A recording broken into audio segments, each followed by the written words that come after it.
Salam everybody, welcome back to my YouTube channel How Verite. I hope everyone is doing fine. So today I'm back again with a new video, and this video is related to hijab. As you can see, this is my first time doing hijab tutorial, so I hope you guys will like it. And if you do, don't forget to subscribe if you haven't subscribed yet, and if you have done already, thank you so much. I really appreciate it.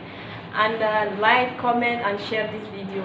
Tell to all your friends about my video. And for those who are telling me to do like challenges and pranks and all those stuff, inshallah I will start doing those, but just be patient with me until I'm like around my family, my friend and everything. Then I will start, you know, doing pranks and challenges and all those stuff.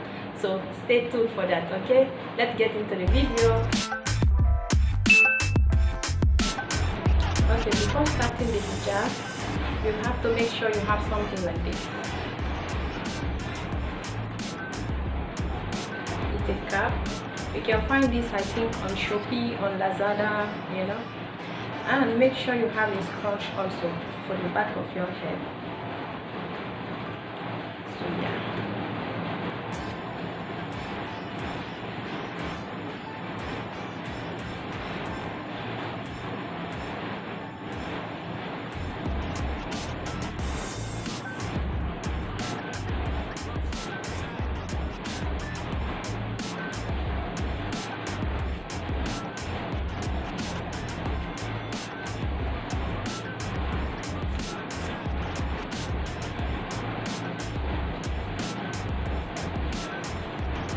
The first hijab is this color yellow, and I bought this from Shopee, I think so.